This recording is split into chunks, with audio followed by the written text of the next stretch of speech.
तो कहानी शुरू होती है 1893 गंडगोसला गांव से। यहाँ पर हम एक दलाल सुलेमानी झाट को देखते हैं जो कि एक प्रॉपर्टी की डील करने के लिए गंडगोसला गांव जा रहा होता है। तभी घोड़ा गाड़ी तेज चलाने की वजह से उसमें बैठा एक आदमी बाहर निकलकर गाड़ी को धीरे चलाने के लिए बोलता है, लेकिन तभी वो देखता है कि शाम होने वाली है और शाम होने से पहले ही उन्हें उस गाँव में पहुंचना था। इसलिए घोड़ा गाड़ी वाला घोड़ा गाड़ी को फुल स्पीड में दौड़ाता है और वो सभी शाम होने से पहले एक गाँव में पहुंच जाते हैं। लेकिन इस सफर में सुलेमानी झाट की हालत बहुत ज्यादा खराब हो जाती है। इसके बाद घोड़ा गाड़ी वाला सुलेमानी का सामान वहीं पर ही उतार देता है, जिस पर सुलेमानी उसे कहता है कि तुम मेरा सामान यहाँ पर क्यों उतार रहे हो, मैंने तो तुम्हें गंडगोसला गांव जाने के लिए बोला था। लेकिन इस पर घोड़ा गाड़ी वाला उसे कहता है कि मैं इससे आगे नहीं जा पाऊंगा, मेरी गांड फट रही है। तभी वहाँ पर खड़ा एक बूढ़ा सुलेमानी झाट से पूछता है कि तुम वहाँ पर क्यों जा रहे हो। सुलेमानी कहता है कि मुझे वहाँ पर किले में ड्रैकुला से मिलने जाना है एक प्रॉपर्टी की डीलिंग के लिए। अब ये सुनते ही वहाँ पर खड़े सभी लोगों की एक साथ गांड फट जाती है और वो सभी उसे वहाँ जाने से मना करने लगते हैं,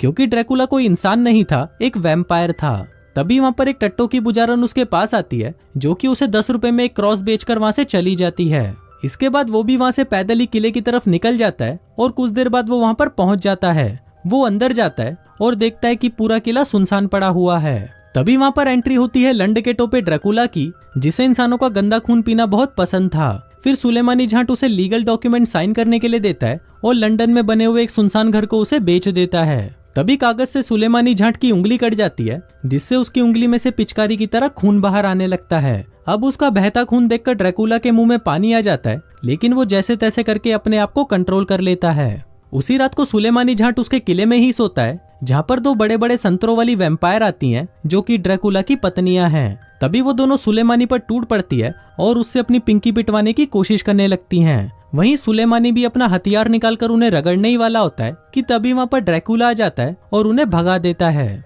इसके बाद वो सुलेमानी झाट से कहता है कि तुम सिर्फ एक सपना देख रहे थे। लेकिन जब सुलेमानी उसकी बात मानने से मना कर देता है तो वो ड्रैकुला उस पर अपना काला जादू करके उसे अपने वश में कर लेता है। फिर अगली रात वो दोनों एक पानी के जहाज में बैठकर इंग्लैंड की तरफ निकल पड़ते हैं। वहीं हम ड्रैकुला को देखते हैं जो कि ओल्ड मोंग का पौवा पीकर मस्त अपने ताबूत में सोया हुआ था। लेकिन तभी वो ताबूत जिस रस्सियों से बंधा था वो रस्सियां टूट जाती हैं और वो ताबूत इधर उधर लुढ़कने लगता है, जिससे ड्रैकुला को उल्टी आने लगती है। तभी वो जोर से आवाज लगाकर सुलेमानी झाट को बुलाता है और तभी सुलेमानी वहां पर आकर उसे रोकने की कोशिश करता है, लेकिन वो चूतिया भी उस ताबूत के साथ ही झूलने लग जाता है। लेकिन फिर भी वो अपनी गांड का पूरा जोर लगाकर उस ताबूत को रोक ही लेता है। तभी उसमें से ड्रैकुला बाहर निकलता है और उसे अब बहुत तेज भूख लगी थी, तो वो जहाज में मौजूद सभी लोगों का खून चूस जाता है। अगले दिन जहाज लंदन पहुंचता है, जहां पर जहाज में सभी लोगों की लाशों के साथ अकेला सुलेमानी झाट ही बचा था, क्योंकि ड्रैकुला तो अपनी गांड बचाकर रात को ही वहां से गायब हो गया था। अब इन सभी लोगों के कत्ल का इल्जाम सुलेमानी झाट पर लगा दिया जाता है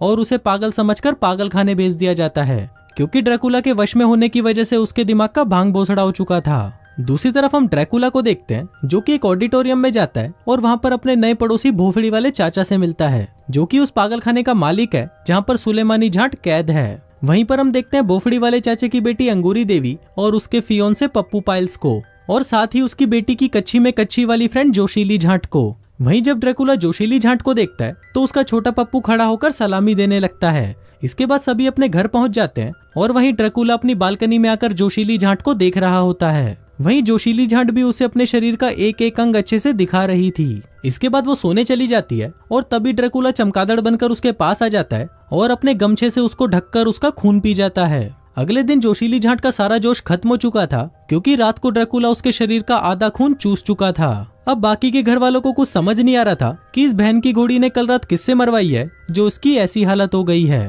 तभी भोफड़ी वाले चाचा को उसकी गर्दन पर किसी के दांतों के निशान दिखाई देते हैं, लेकिन अभी भी उनको समझ नहीं आता कि इस गंडमरी की ये हालत किसने की है। तो वो वहाँ पर जानवरों के डॉक्टर आंडल को बुलाते हैं। फिर जब डॉक्टर आंडल जोशीली झाट की गर्दन पर दांतों के निशान देखता है तो वो कहता है कि ये किसी से मरवाकर नहीं आई, बल्कि ये निशान वैम्पायर के हैं, जिसने इसके शरीर का आधा खून चूस लिया है और वो उसका बचा हुआ खून चूसने के लिए कभी भी आ सकता है। इसलिए हमें कैसे भी उसको रोकना होगा, नहीं तो जोशीली झाट का काम तमाम हो जाएगा। इसके बाद हम देखते हैं कि वो लोग कमरे में चारों तरफ लहसुन की माला टांग देते हैं, क्योंकि वैम्पायर को लहसुन की बदबू से सख्त नफरत है। फिर उसी रात ड्रैकुला फिर से जोशीली झाट का बाकी बचा हुआ खून चूसने के लिए अपना पिछवाड़ा उठाकर पहुंच जाता है, लेकिन लहसुन की वजह से वो उसके पास नहीं जा पाता।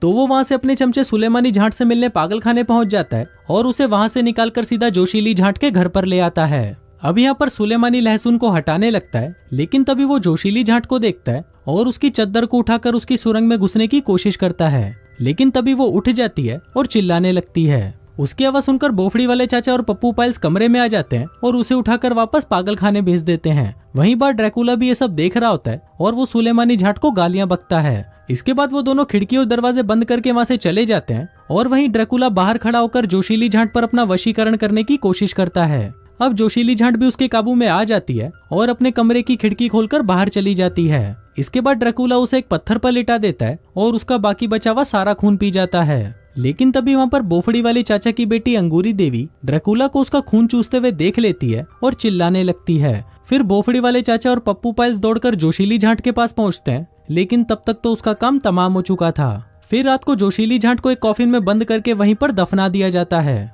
लेकिन वहीं घर पर डॉक्टर अंडल को लग रहा था कि वो अभी भी जिंदा होकर वापस आ जाएगी, इसलिए उन लोगों को एक लकड़ी की कील लेकर उसे उसकी हूत में घुसाना होगा ताकि वो वैम्पायर न बन सके। तभी वहाँ पर लंड का टोपा ड्रैकुला भी जोशीली जाट के फ्यूनरल पर अपना दुख जताने आता है। वहीं डॉक्टर अंडल को उसे देखकर शक होने लगता है, क्योंकि उसके यहाँ पर आने के बाद ही ये सब स्टार्ट हुआ था। इसके बाद डॉक्टर के कहने पर एक रखवाले को जोशीली जाट के ताबूत के पास छोड़ दिया जाता है ताकि वो उसकी रखवाली कर सके।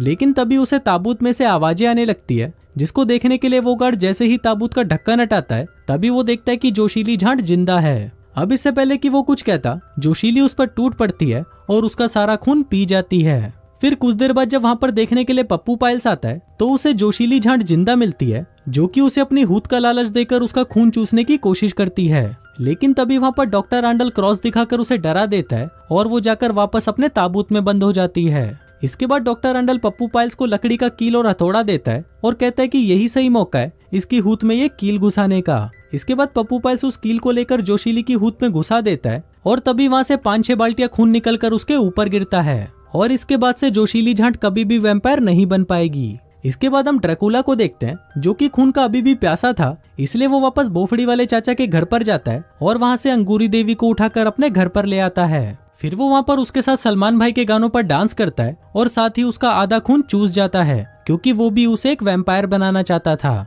फिर अगले दिन पप्पू पाइल्स अपनी फियोंसे अंगूरी देवी से मिलने जाता है और देखता है कि अंगूरी देवी हवस के प्यास में तड़प रही है। तभी वो पप्पू पाइल्स को अपने करीब लाती है और उसे अपनी पिंकी पिटवाने को कहती है। लेकिन तभी वहाँ पर बोफड़ी वाले चाचा पहुंच जाते हैं और उनको देखकर अंगूरी देवी सारा इल्जाम पप्पू पाइल्स पर लगा देती है। इसी दौरान वहाँ पर डॉक्टर अंडल भी आ जाते हैं और पप्पू पाइल्स उन्हें बताता है कि अंगूरी देवी के साथ कुछ तो अजीब है। तभी डॉक्टर अंडल उसे भी चेक करता है और पाता है कि ड्रैकुला ने उसे भी काट लिया है। तभी डॉक्टर उसके हाथों पर क्रॉस रखता है, जिसको देखकर वो वहीं बेहोश हो जाती है और उसके हाथ पर जलने का निशान आ जाता है। इसके बाद डॉक्टर अंडल सभी को बताने लगता है कि हमें जल्दी से ड्रैकुला को खत्म करना होगा, नहीं तो अंगूरी देवी का हाल भी वही होगा जो कि जोशीली जाट का हुआ था। इसलिए वो अगली रात को एक पार्टी रखते हैं, जिसमें वो ड्रैकुला और उसके वफादार कुत्ते सुलेमानी जाट को भी बुलाते हैं। फिर जब ड्रैकुला अंगूरी देवी के साथ डांस कर रहा होता है, तभी डॉक्टर अंडल वहाँ पर एक बड़े आईने से पर्दा हटाते हैं जो उन्होंने डांस स्टेज पर छुपाया हुआ था, जिससे जब ड्रैकुला अंगूरी देवी के साथ डांस कर रहा होता है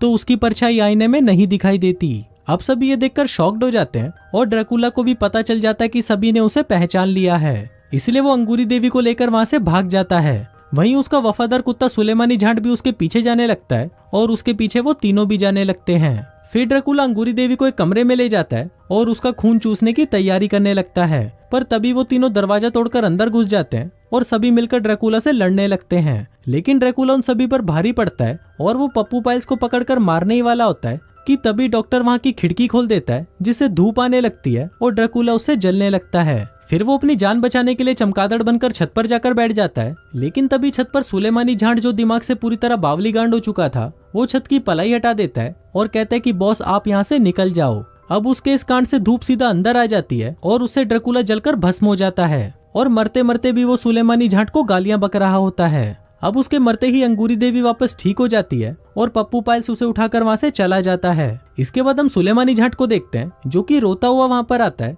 और ड्रैकुला की राख उठाकर उसे उसके ताबूत में डाल देता है। फिर सभी लोग वहाँ से चले जाते हैं और इसी के साथ ही ये फिल्म यहीं खत्म हो जाती है।